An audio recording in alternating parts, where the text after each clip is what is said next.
The presidency, the most important office in the land and arguably the world. The person sitting at that desk signs off on the decisions for the country and ultimately has their hand on the nuclear button. It is the president that decides the fate of our cell. And you want these two people to be in charge. You must be joking, right? Well, in case you're not and are truly clueless on how the cell will be on a collision course with disaster if either of these two candidates get elected, it's time to go back into the past so you may pellucidly understand what you're getting yourself into. The mitochondria.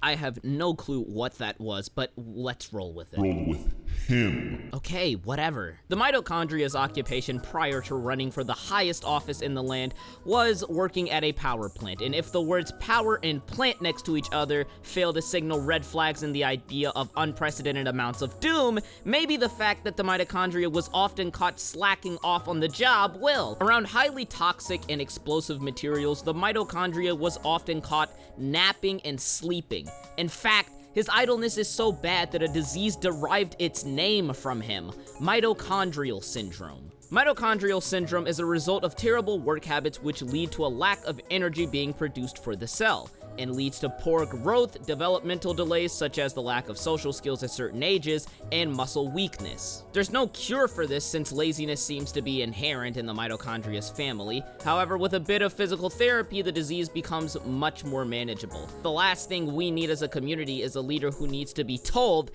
hey, don't fall asleep on that big red button. It, kills a lot of people. But do you know who's somehow even worse than the mitochondria that we have all dealt with at some point in our lives? I'll give you 3 seconds. Yes, the UPS man! Hold on, this makes sense, trust me. You see, our second candidate, the Endomembrane System is, or in this case, they, are actually currently employees for UPS, and boy, are they something else. Never has there ever been a clumsier group of transport organelles. When the Endomembrane System dropped off the Christmas packages for my adorable little ribosomes, I was shocked to see that every single item was either shattered or defective as a result of physical damage. I checked the security cameras around my house to see if maybe a potential thief had attempted to steal these items and damage them in the process, just to see the endomembrane system tripping up my stairs. Again, and again, and again. And again. The endomembrane system is also the main culprit behind the death of many cells due to what is known as lysosome storage disorders. To put it simply, the endomembrane system is responsible for transporting certain enzymes to certain lysosomes. However, when these enzymes are not transported to catalyze the lysosome's recycling process, waste piles on in the lysosome, which eventually leads to cell death. Lysosome storage disorders is the broader category for many diseases dealing with lysosome suffering, which is caused by the endomembrane system's clumsiness and inability to correctly deliver orders.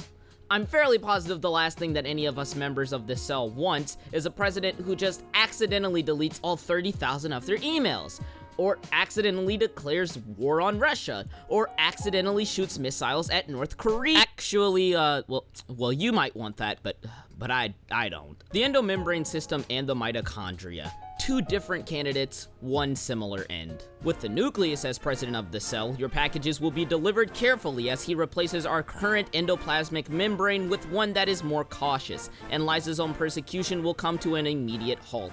You won't have to worry about who's adjacent to the big red button because the nucleus has great judgment, and he gets enough sleep at night. Nucleus is a very athletic organelle who's always eager for a challenge and never sleeps on the job. And with the nucleus as president of the cell, animal cells will finally gain protection from bacteria and other harmful specimens thanks to the promise to build a wall around the plasma membrane.